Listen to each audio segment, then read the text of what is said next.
Hello everyone, welcome back to my channel. Today's video I'm going to go through how I sculpted this little ferret head. So this ferret head is going to be part of the project for the Calgary Zoo. It's going to be a black-footed ferret, so if you want to know how I sculpted it, then keep watching. Alrighty, so starting off with the eyes, so I mainly use cabochons for my eyes. If not, I usually paint them. It doesn't really matter what you choose when you're beginning, but when you get a little bit more experienced, you can experiment with some other things. Just be careful when you're using paint, different kinds of paint on your cabochons for the eyes, and also polymer clay or resin, because sometimes the chemicals in the paints and the resins and the clays can have a reaction, so always test your things before you use them. I use a water-based acrylic paint and it doesn't seem to have any problems with any reactions or anything. So starting off with the core, I'm using an aluminium tin foil ball that I've scrunched into a rough shape of a ferret head, and then I'm covering the head just entirely to begin with Sculpey. I use Sculpey Original normally for my sculpts because I like the texture of it and I like the consistency and the softness of that clay. You can use, there's many other different types of polymer clay from Primo, Stadler, and different types of Sculpey. You can get Sculpey, Super Sculpey, which is the beige coloured one, and you can also get Sculpey Firm, which is the grey one, but that's super hard to use and you have to condition it for a long time to make it workable. So I'm roughing out the shape of the ferret head as I go, just to kind of get the basic shape, and then I can start adding some more details like the mouth, the nose and the eyes, and just keep working on the shape of it before I proceed anymore.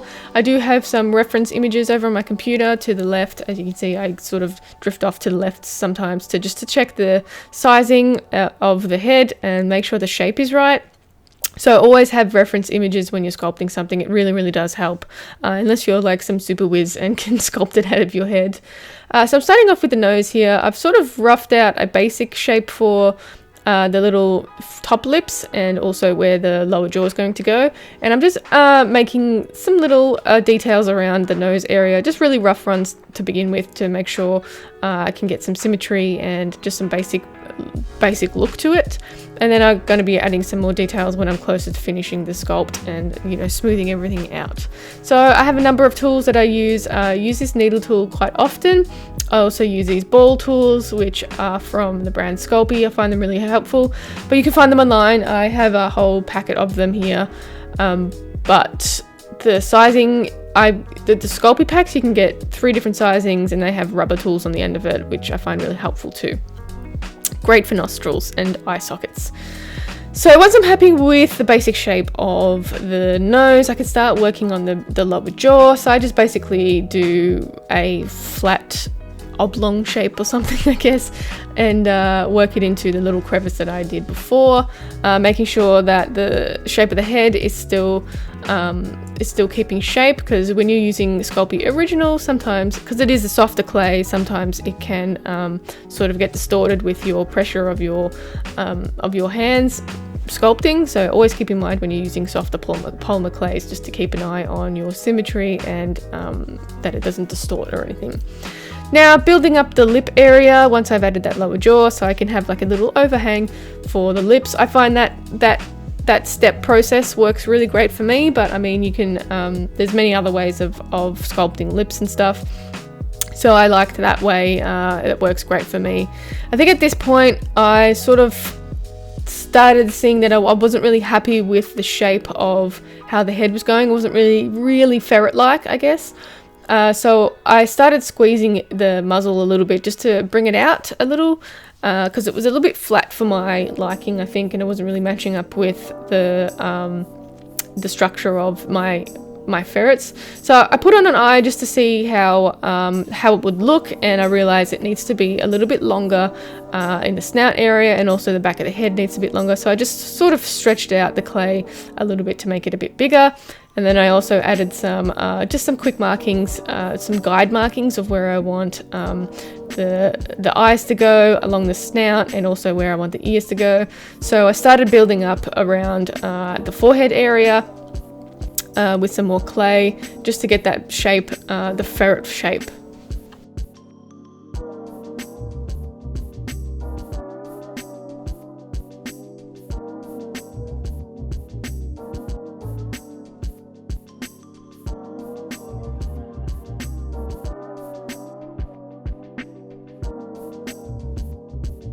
And I also added this little section on the back. I find it really helpful when I'm attaching some faux fur that it adheres to something that's kind of like this. If you're interested, I can make a video about that as well. I probably put it on my YouTube if you're interested in something like that. So yeah, let me know in the comments, and I will try and make a video on basically those steps that I do to make a little shelf, I guess, to attach the faux fur.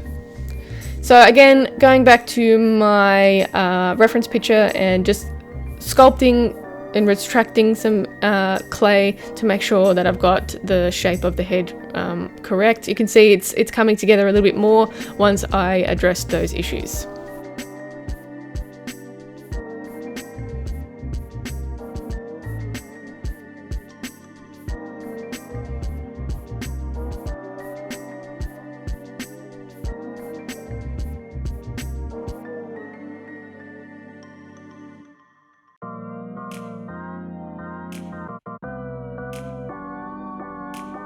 Alrighty, so building up the eye socket area. So this is something that I've sort of just started doing rather than my older technique, which was just putting them in the clay and then building around it.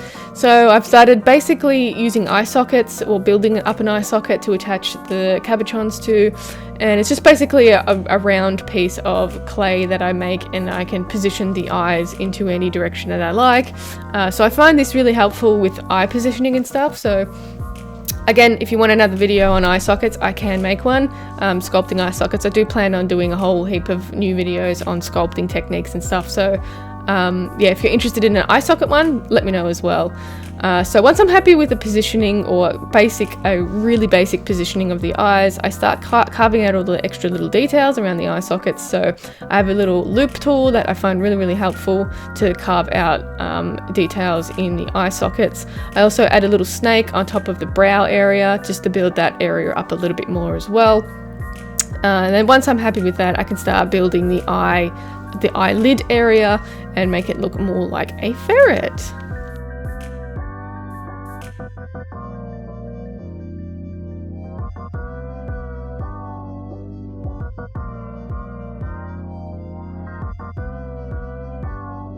And again, I've sort of changed my little techniques on eye socket areas. So I used to do more of a pronounced worm look. So I've sort of steered away from that a little bit the last couple of sculpts that I've done. I still use the worm technique, but I sort of incorporated into the rest of the body a little bit more, so it's not so noticeable. I guess sculpting changes, styles change as well. So I'm really liking the way it's turning out, or the way my sculpts are looking at the moment. I think it's looking more realistic, especially when I'm doing more realistic animals, or real animals, I guess. I find it works really well for the realism rather than what I used to do. But yeah, I basically just roll out a little bit of clay like a worm, and then make a little eyelid area and incorporate it a bit more into the head. So again, going back to my reference images and checking that the structure of the head is similar to my images. So I thought that it was a bit too square for my liking, so I used my rake tool to just trim off some of that extra clay, and it started looking way more like a ferret than what it was. And again, building up the forehead area just to make it a bit more symmetrical and flowy, I guess. I still wasn't really happy with the way it was looking, so going back to my reference images, always go back to Google as well and look at other images and see where you're having trouble. So instead of having just 2 images up, have a look at a whole heap of different images and reference photos of the animal that you're sculpting. And as you can see, the snout wasn't quite right, so it just needed to be brought out a tiny bit, so I just squeezed it a little bit.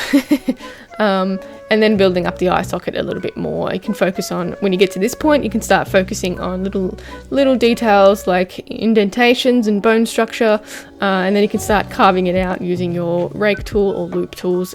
They're really, really helpful tools. The next couple of minutes are just basically refining the sculpt, making sure it looks like the ferret, and extending anywhere that needs to be extended, or just fixing little bits and pieces that I think needs to be fixed or added or changed or anything like that. So I'll probably leave that to play out, and I'll catch up with you when I start adding some ears. But yeah, I thought I'd leave this to play through just to see all the little tedious details that it takes to sculpt something. This sculpt, I'm quite a fast sculptor, so this sculpt took about an hour and a half for me to sculpt. If I wasn't adding faux fur, it would take a lot longer because the details would have to be even more refined, like on my bongo sculpt that is coming up very soon.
Alright, so adding ears is quite an important part of making the animal look like the actual animal, so you want to make sure the positioning and the shape of them is right. So especially I've found when I'm sculpting a fox or a wolf, it's very, very easy for them to look like one another if there's little details that aren't changed. So, you know, eye structure, a little bit of bone structure, snout structure, even though they look very, very similar, little bits and little tweaks can make them look completely different and not what the animal you're after. So it's the same deal with this. Sometimes any little tiny little detail on the ears can make it look like completely something else, like a rat or a possum or something like that. So it's always good to focus on getting your ear structure right and referencing those images that you have.